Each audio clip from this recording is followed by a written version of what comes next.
I spoke to an employee the other day who decided that they were going to call in sick and take 3 days off work just because they felt like they needed some time off. They lied to their employer about being sick. Rather than express that they needed a bit of a break, they decided it was easier to call in sick. Now, is this just a bad employee, or could the company have done something better to prevent this? Well, let's look at some of the relevant data. But before we come onto this, who am I? Well, my name's Tyler and I'm the founder of Loving Life. And since 2017, we've been helping companies support the health and well-being of their employees to empower, motivate, and inspire them to take care of their health, ultimately improving productivity, improving morale, and reducing sick days. And if you stick around long enough, I'll provide free resources that can help support any workplace to look after the health and well-being of their staff. Now, according to Statista, in the UK in April 2024, there were 2.83 million people not working due to long-term sickness. And employee sickness can have a detrimental impact on any working environment. In fact, last year, 49% of working days lost were due to stress, depression,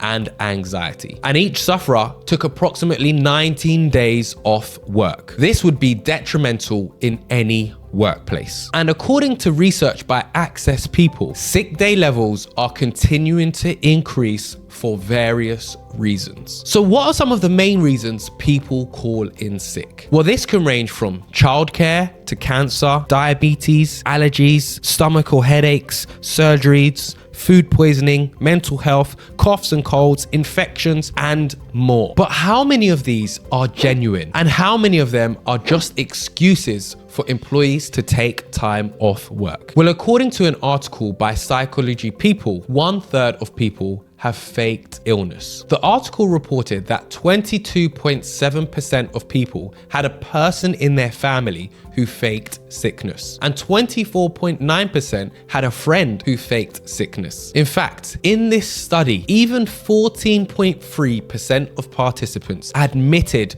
to faking sickness at some point. And 55% of those who faked sickness faked physical symptoms, and 7.4% faked mental symptoms, with 37.5% of them having faked both. However, most who faked illness said they did feel guilty, but there was a few who felt it was thrilling. So why do people feel the need to call in sick, especially when they're not actually sick? Well, there can be a whole range of contributing factors, but some of the reasons employees call sick could be prevented. For example, the employee I mentioned at the beginning didn't call in sick because they were actually suffering symptoms. They simply felt like they needed a break. The previous 3 weeks of their job role had been particularly stressful. Their job role had been overwhelming. And once the storm had settled, they decided, I'm taking a break. But what was interesting is that rather than use up their holiday pay, they decided it was better to call in sick. So what were the contributing factors to this? Well, this employee only gets the mandatory holiday allowance, meaning they felt like pulling a sickie instead of using their holiday. They had just finished a period of work where they felt overwhelmed and didn't receive any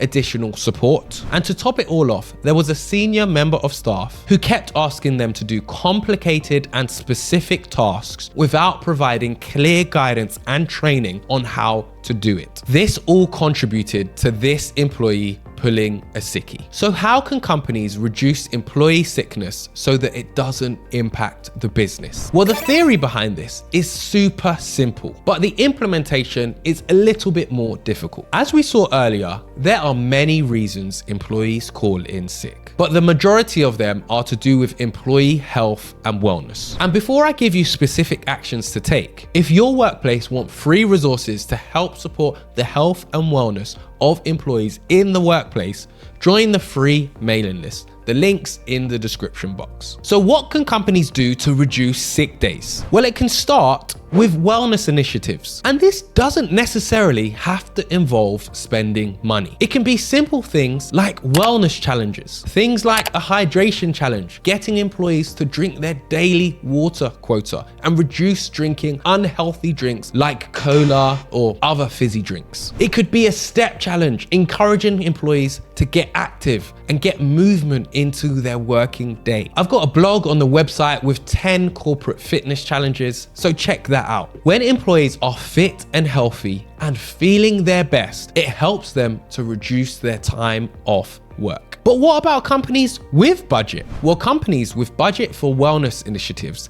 have an advantage. In fact, it's estimated that every dollar spent on health and wellness initiatives in the workplace brings a return on investment of $4. This is due to a saving of absenteeism costs and increased productivity. And companies with budgets can hire professionals to deliver workshops and programs to educate, motivate, and inspire employees to take care of their health. This can involve workshops online or in person. And if you want to work with us at Loving Life, get in touch. But there's more companies can do than just provide training. Companies need to implement policies that help employees to look after themselves. This could include things like flexible working, addressing excessive workload, employee assistance programs, adequate holiday pay, team building days, and more. There's not a one-size-fits-all approach, but companies who continuously support the health and well-being of their employees will reap the benefits by reduced employee sick days. And if you want a simple way to inspire employees to take care of their health, why not get started with the 7-day wellness challenge? To find out more about it, you need to watch this video right here. And remember, press the like button if you found this video useful.